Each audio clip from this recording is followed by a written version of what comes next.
Hello students, welcome back. I hope that you have done yesterday's homework and you have gone through the extra marks app.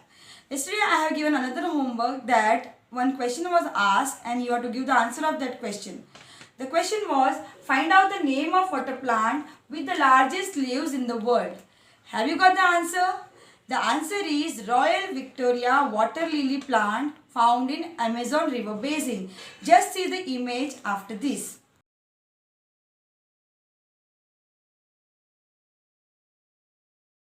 Before we start anything new, we will just recall whatever we have learned till now. We have learnt about nutrition. What is nutrition? Nutrition is the mode of taking food by any organism and utilization of it by its body. Then we have learnt about two different modes of nutrition, that is autotrophic mode of nutrition and heterotrophic mode of nutrition. In autotrophic mode of nutrition, we have seen that the organisms can produce their own food, and these type of organisms are known as autotrophs, while the organisms which cannot make their own food are known as heterotrophs, and they are showing the heterotrophic mode of nutrition. Generally, the plants are autotrophs, especially the green plants are autotrophs because they can prepare their own food. But the animals cannot. Animals are directly or indirectly dependent on plants for their food, and they are heterotrophs. Then we have learned about autotrophs, means how they are preparing their own food. We have learned the process by which the plants prepare their own food. Plants are preparing their own food by the process of photosynthesis. Photo means light and synthesis means to combine. Here the sunlight is used to make the food, and that's why it is known as photosynthesis. In this process of making food, plants are utilizing carbon dioxide and water in presence of sunlight, and the food is prepared. The food is prepared in the form of simple sugar, that is glucose, and oxygen gas is released. Glucose is then utilized by the plant and extra glucose is stored as starch in the plant. This process we have learnt yesterday. After that we have learnt about the structure of stomata. What are stomata? Stomata are the tiny pores present on the surface of the leaves, and these stomata are very important for the process of photosynthesis, because during photosynthesis carbon dioxide gas is needed, and this gaseous exchange is possible through stomata only. At the end of photosynthesis, oxygen is produced, and that oxygen is released out from the plant through this stomata only. Then we have seen the structure of stomata. In that we have seen that stomata is having guard cells and the stomatal opening. After that we have done one activity. We have seen one video on this activity which is showing the presence of starch in leaves. After that we have done another topic, that is synthesis of food by plants other than carbohydrates. In this topic we have learned that apart from carbohydrates, plants are making proteins and fats in them. But for making these things, plants require nitrogen. This nitrogen is not available to the plant directly. There are some bacteria in the soil which are helping the plant to get the soluble form of nitrogen from the soil. Along with this, certain farmers are adding manure or fertilizers which are rich in nitrogen to the soil. So the plants are getting nitrogen and they can synthesize protein. This is all about whatever we have learned till now. I am going to teach you the diagram of photosynthesis. In this diagram, you have to draw one plant first.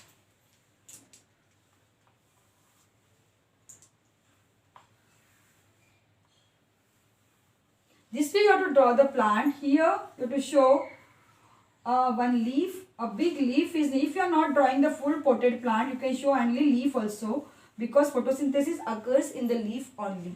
So draw leaves. You can show only one leaf also. Just remember this thing.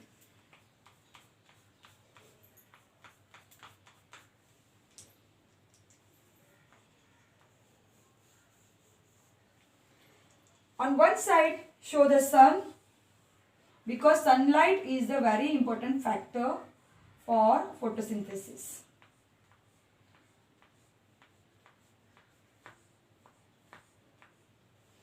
Then you show that sunlight is falling on the leaf this way. Then you know that carbon dioxide is needed for photosynthesis, and from the atmosphere this carbon dioxide enters in the leaf through stomata.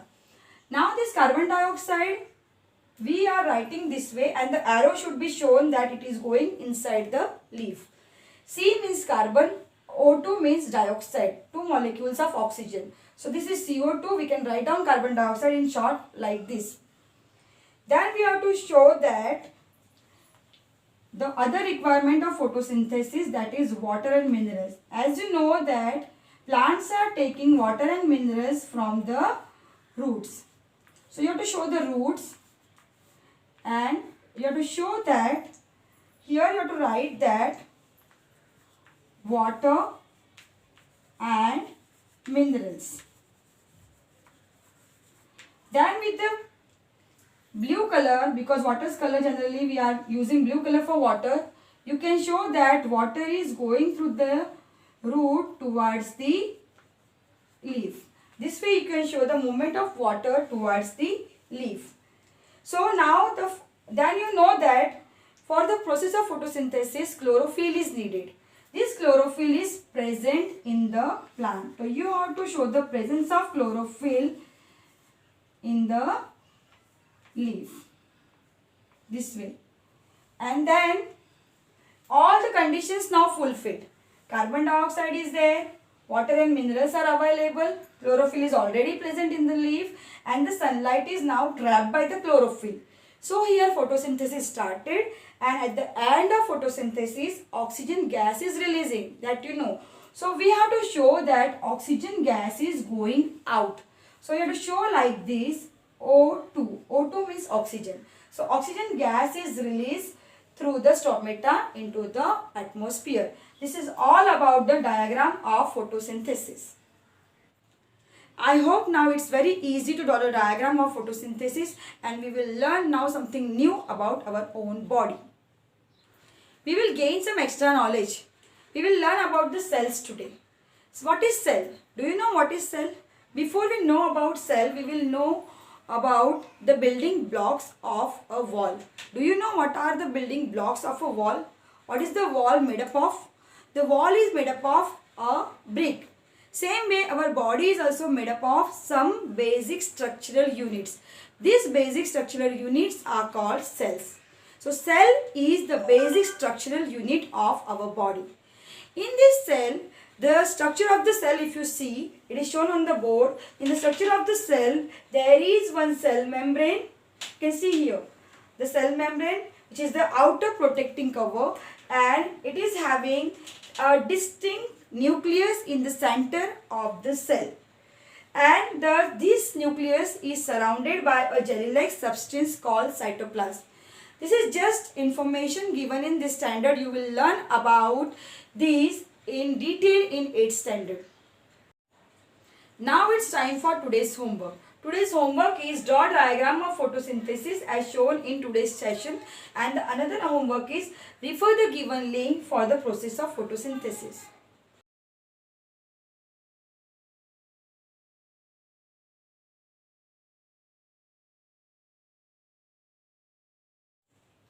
Today's hot question is, why can't animals make food from carbon dioxide, water and sunlight like plants do? I repeat the question. Why can't animals make food from carbon dioxide, water and sunlight as plants do? I hope that you will get the answer and you will be ready with the answers tomorrow. We will meet tomorrow once again. Be safe, be at home, and thank you.